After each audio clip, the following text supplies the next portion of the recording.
I'm here at the Karma Holistic Center in London, the Camden section of London, and for very good reason. We've come to London to spend time with Robert Plant, who's been gracious enough to hang out with us. Robert, thank you. Thank you too. New in stores in just a couple of days, Tuesday, November 4th to be exact, is 66 to Timbuktu, a 2-disc, 35-track anthology that spans Robert Plant's career outside of Led Zeppelin. Now, Robert, as a kid, my parents would often bang on my door in the bedroom. The music was too loud. They'd yell at me for all this crazy rock and roll I was playing. Some of it you made, actually. Your parents actually had a bit more of a drastic approach from something I read. Is it true that they actually cut the plug off your record player? And if so, what were you listening to that inspired such drastic actions? Yeah, they were very inventive. They told me so many times, that wasn't the kind of music that a nice sort of working class white boy should be listening to. So I tried to explain to them that there were more people in the world than just the people that lived in our street, and that people had got something to say. Anyway, it didn't wash very well. They cut the plug off for sure. It was a different time though, I mean, England really did, after the Second World War, it was very difficult to pull the English psyche and mentality out of the war period. And so austerity was here. It was very tough living. And the whole idea of frivolity and another culture, a bohemian culture, and, looking across at black music and the black lifestyle, it was quite a frightening thing. We're talking about 1962 or whatever it was. So it was very challenging to the people who'd gone through the war, my father and my mother. They didn't want me like that. They wanted me to be squeaky clean, white, clean and neat, looking good and becoming the world's greatest accountant. And, quite rightly so. Trouble is, you've only got one life. So I just needed that fix. I just needed to hear that kind of music. I needed to hear black American pop from New Orleans. And I needed to hear it from LA and from New York and from Dallas. I needed that real black root. I didn't know why. At the time, I had no idea. I just found it was so much more substantial, and it had so much more meaning. I mean, the difference between later on, if you look at what happened later, the difference between the Castles and Jimi Hendrix is a million miles. Later on, what happened with your parents as you got more into the music scene? Were they supportive at that point? Well, I didn't go back for a few years. When I went back, my appearance had changed so dramatically, they asked me if I could come at night. So it was a bit of I said, oh yeah, okay. And they weren't so much supportive as astonished, I think. Right. And bless them, because they never asked what squeeze my lemon meant. Or, the whole idea of Robert Johnson being some kind of guiding light to everybody's lyrical content. They just went, wow, how can this be good for anybody, I suppose. Moving forward a bit, and another great track on the new anthology, 66 to Timbuktu, is Little by Little, which comes from Shaken and Stirred, 1985. It's actually one of my favorite tracks that you did as a solo artist, and I think it just sounds amazing, that song, still to this day. Just sonically, it just has such a great, clean feel to it. I'm wondering, a lot of people felt that period and that record in particular for you was a bit more experimental. That's a very polite way of putting it, yeah. Well, and they say some of it may be even inspired by the work Peter Gabriel was doing at the time. Is that accurate? Yeah, I think I like the way that Peter Gabriel had moved on. He'd left behind a sort of progressive rock band who were the thing is, success breeds complacency, and bands do, once they've got a theme that works, you can't actually stay with that theme for too long, I didn't do that, Zeppelin didn't do that, but Gabriel got out. He got out for all the right reasons, and he started making records which were very interesting. For instance, he'd make an entire album where there would be no cymbals, because do you need to hear that? You don't need to hear things, you just become accustomed to it. Mm-hmm. So I wanted to make a record where there was no guitar solos, but every time the drummer played a fill, the guitar would follow the drum fill. it was like a kind of, it became more syncopated, and and everybody in the band thought I was completely nuts. And the band ultimately split up at the end of all that. But I wanted to try and go places where you actually turn the music round on itself, and by its success you can see that not many people enjoyed it that much, but in truth, Little by Little was a great moment. It was put together really well. There were a couple of tracks on that album that I still really enjoy. Yeah, it's definitely. But it was certainly, for me, it was just moving on, right, farther and farther away from point A. From when I was 17. Oh, really? Then I was 35. You know, I was gone. I still have so much to come with Robert Plant from London as we continue on VH1 Classic.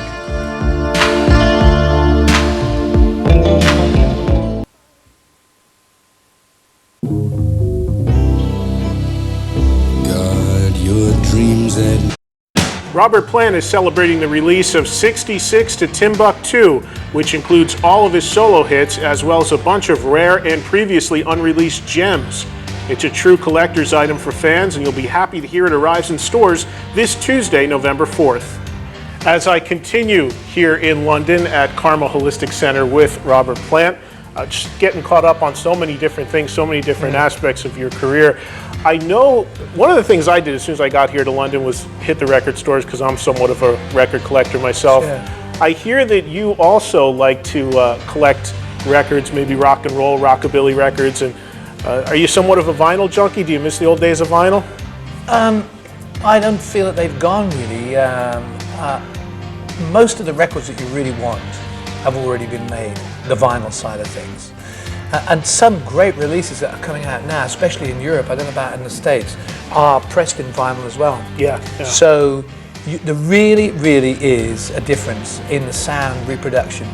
And it just goes to show, just fancy that the record companies for years have been stitching us up and ripping us off by saying, hey, you know, get this CD, the inflated prices of the compact disc and the inferior sound quality means that if you can track down vinyl, it's all that much better.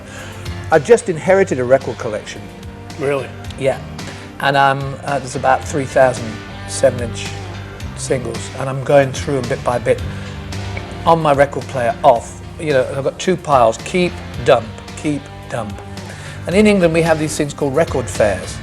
I don't know whether you have them in America. Yeah, we do. Yeah.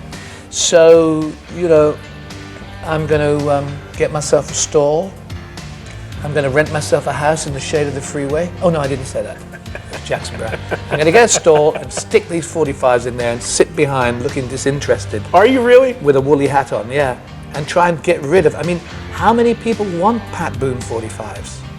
I don't know, but I'd suggest you hire somebody to do it for you because...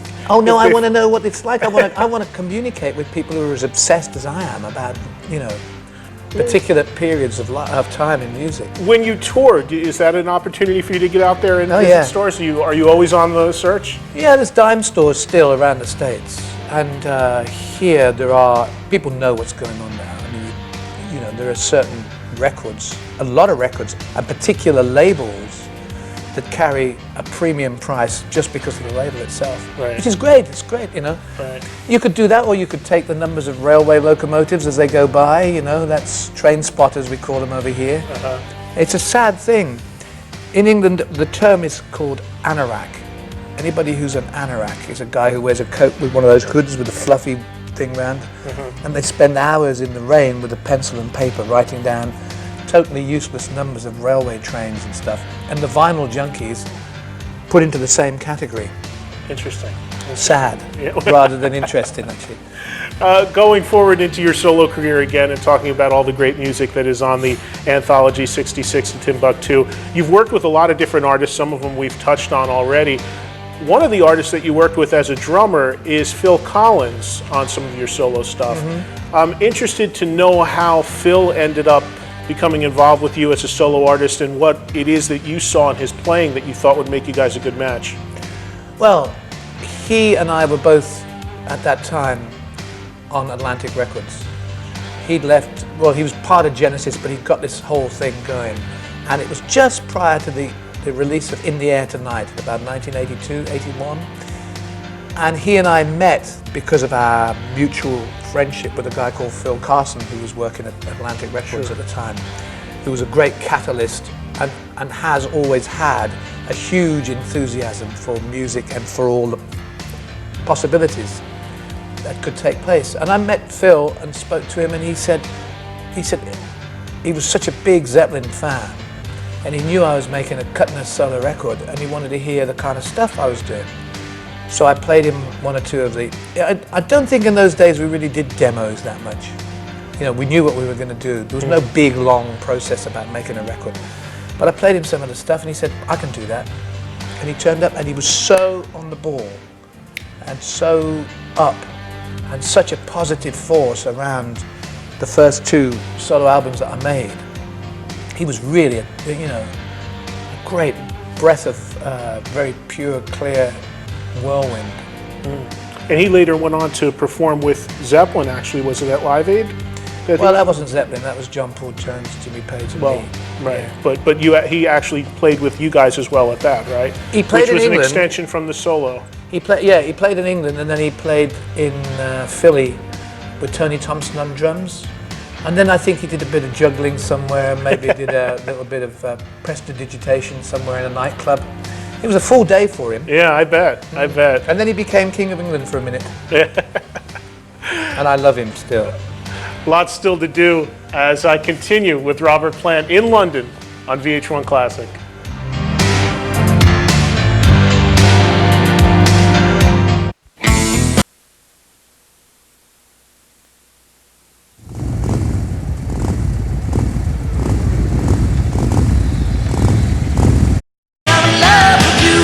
I'm here at the Karma Holistic Center in the Camden section of London, joined by Robert Plant, who was just talking about possibly partaking in some of the holistic benefits of karma. Thank you so much for joining us. Well, I haven't seen anything holistic yet, but there's a couple of models just gone past. I don't know whether they become... Yeah, I'm very glad to be here. Robert Plant's latest, and it's a big one, folks, is called 66 to Timbuktu, and it's 35 tracks from his incredible career outside of Led Zeppelin. Some of the tracks included on the anthology that come out Tuesday, November 4th, are from as far back as 1966, and one was recorded this year in, you got it, Timbuktu. Robert, one of the covers that appears on the new anthology is Hey Joe. Now, a lot of people are familiar with Jimi Hendrix's version of this. Your version is dramatically different. Tell us a little bit about the recording of Hey Joe, and did Hendrix's version in any way influence or inspire you to do it? Yeah, yes. Hendrix's arrival on the British scene was it was the most crucial and exciting moment. It blasted. I mean, English music was changing, but Hendrix he was such a master, and he had so little real consideration for the business or the order of popular music over here. So when he turned up, he went on the only British TV show that actually pushed pop music, called Top of the Pops. And he did this version of Hey Joe, and the whole country was aroused. Our people either detested it and wanted to know what was going on, but for us guys who were into the blues and into that kind of existentialist, angular music, Hendrix was like, wow. And he really did arrive, bang.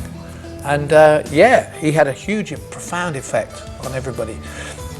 Now, Hey Joe had been played also by a group called Love from California with Arthur Lee. He did a very staccato version of it, and it was a song that was known.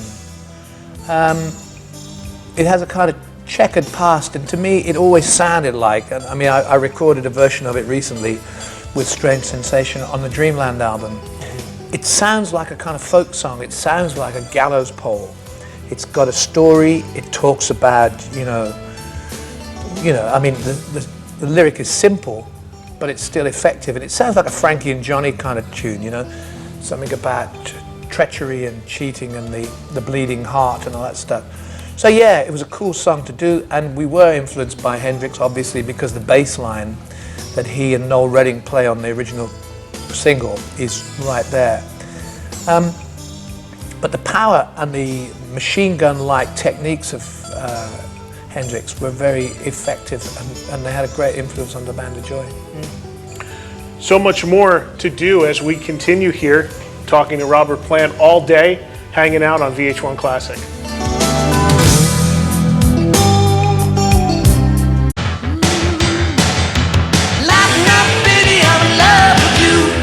Oh, this is just a great day. I'm here in London to visit with Robert Plant, talking about his great new CD, 66 to Timbuktu. Robert, it's been great spending time with you, and I thank you for hanging out some more with us. Thank you. I'm enjoying it no end. There are 2 disc anthologies, and then there are 2 disc anthologies. Arriving in stores this Tuesday, November 4th, 66 to Timbuktu, a 35-track collection of all of Robert Plant's solo hits. Now, 66 to Timbuktu also includes some of your earlier blues-style recordings. Tell us, what is your definition of the blues, and what is it that you find about the blues that attracts you to it as a singer? Well, I don't really have a definition because I should say that just the actual scales of the music are so alluring and so addictive to me. The way that the performance takes place, the kind of very unholy delivery from Howlin' Wolf to Robert Johnson, Skip James, Son House. These guys were growling and barking and playing a musical form which was really shunned in its time. I mean, really, really almost outlawed. It was the music of, they called it the devil's music. I mean, that's become as much of a sort of a moniker now as heavy metal or whatever it is. But in truth, they were definitely playing music which was for the wrong side of the tracks. And there was a certain amount of commerciality about it because the guys that we know of made records. They weren't somewhere in a shack never to be heard of and only to be spoken about as if they were part of King Solomon's mines. They were actually making records and trying to make money. And their music was very alluring, and it obviously had an effect right the way down through time, right through to today. You know, what I heard moved me and stirred me from an environment of, you know, a very dour, grey United Kingdom. Britain really didn't have a great deal musically to offer when I was 12 or 13. We were all buying American music. And in the middle of the Everly Brothers and stuff like that, Bo Diddley and Chuck Berry were pointing us back towards Muddy Waters and Howlin' Wolf, and they in turn referenced earlier musicians. And there was a whole movement towards that music. And I found that when I went to the desert recently, and all the years that I've been going to Morocco, and I've met people along the way, there is a root that comes from there, from Africa, that is still untouched. Not untouched, it's still, its very earliest points of reference are still alive and being called contemporary music in parts of Africa. And it's beautiful music. I have no reason why, I can't explain why I didn't end up just hanging out with Glenn Campbell. Because I really like what he does too, you know, but I just got this whole edge. Maybe it was because people like Hendrix and the very early Rolling Stones and Alexis Corner, who, you know, I do this duet with on this collection, really had an almost encyclopedic knowledge of this music. And we were exposed in tiny, weeny little glimpses to a totally different world. Well, we've talked about a number of the different artists that you've worked with, many who appear on the new anthology, 66 to Timbuktu. One of the artists is Jules Holland that appears on the CD. A lot of people know Jules from his work with Squeeze. That's right. Tell us a little bit about the track that you recorded with Jules, Let the Boogie Woogie Roll, because that was originally for his record, and it's also on the new anthology, right? Yeah, Jules, when he left Squeeze, he started developing his piano style, or bringing it out more as a commercial proposition. And he really is a fine, fine, fine piano player. And his whole forte now, and his whole persona in Britain and in Europe, is based on big band boogie, sort of Ray Charles and beyond. He's also quite an icon in this country because he has a major TV show, which is one of the only shows in Europe that exposes radically different music forms, and it's very popular. Because mainstream TV here, as in America, really just gives you the kind of cornbread, average pop music, you know? And so his reputation is very strong. I recorded this song for a New Year's Eve Hogmanay show. And I performed with Jimmy Cliff, Solomon Burke, Tom Jones, Chrissy Hine from The Pretenders, all in the one show. And the Strokes, I think, were on it. It was great, and his shows are always like that. In fact, when I leave you now, I'm going off to do some more work with him this afternoon. Yeah, because he's really a diamond, and he's given the opportunity on national radio and TV to stretch the music. Sounds very eclectic. Yeah, well, it's not eclectic. It's just, I mean, eclectic means it means experimental and challenging, but it also means eclectic covers music that can't be heard on mainstream radio. Right. And that isn't necessarily eclectic, it's just it doesn't fit. Right. You know, and that's the sad place that we've gotten to now, where everything is kind of running like that. So Jules is a cool guy, he's got a big career going for himself over here, and he's up for anything. He will play. This afternoon he's going to have to be a country pianist from Nashville when I get there.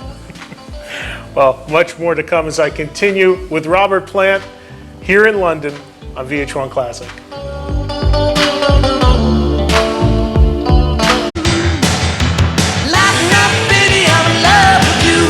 Well, far too often the term legend is used in the context of people it doesn't really apply to, but I can't think of a better description of the guy that I'm walking the bridge on in London than Robert Plant. Robert, thank you so much. Did I make you blush there? Well, I'm a modest guy, you know, and that's a big word. And also, you're just about to run over somebody directly behind you. Well, they'll move. They see Robert Plant coming. Robert has a great new CD, which is in stores on Tuesday, November 4th, called 66 to Timbuktu. 2 discs that chronicle his entire career. It's just an amazing collection. Robert, I'm interested, why did you decide to take the route of such an ambitious project to do a 2-disc set when a lot of artists today are doing the single-disc greatest hits albums? You actually went more ambitious than that. Well, I don't think it's ambitious. I just think that there's such a kind of an interesting story to tell, if you like, or better than that. Probably my musical ambition has been vast. And from the very, very beginnings, the first time I ever walked into a studio with all the nerves and everything that surrounded it, just some of the more playful things to the very serious aspects of what I've tried to do, what I think was groundbreaking for me, the challenges that I've taken. I don't think they can be, I think they can't really be part of just a one moment of a compact disc. People are aware of the stuff that's been successful on the radio throughout the United States and so on, but the stuff that I'm really interested in is the other stuff too, the stuff that was, you know, quite an achievement. And to leave that somewhere out of the way would be folly, really. I mean, and I've worked with some amazing people who would never have even seen the light of day if this second CD hadn't appeared. It's quite alluring for me.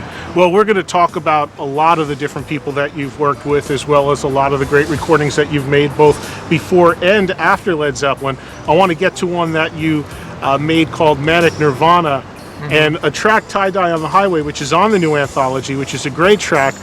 I'm curious though, I've heard that Manic Nirvana was actually a self-reference on your part. Well, my friends, actually my friend and manager Bill Kirbynishley, he used to say, "Don't panic, Manic," because I'm always in a hurry. It's got to be right. We've got to do it this way. It needs to be like this. And yeah, I see bliss, calm, crystal clear understanding, but I'm going like this to get it. So it's a bit of a contradiction in terms.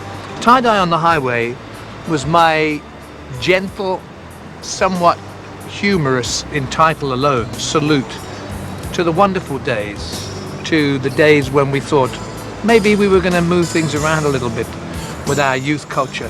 And it's come back again over the years with the Deadheads, with people like Fish, with the whole movement of festivals and bands who have great success in a live situation who encourage and lure huge crowds who are not playing the same pop game. You know, it's not a mainstream thing. It's like that kind of fringe stuff, but it's so big and it's so important, and it's so necessary to give a really good tapestry of contemporary music. So tie-dye was a kind of, you know, reference to that great time and its continuity now. So much more to talk about with Robert Plant. We're going to cover everything here, and of course his great new 2 CD collection, 66 to Timbuktu. Back with more from London with Robert Plant on VH1 Classic.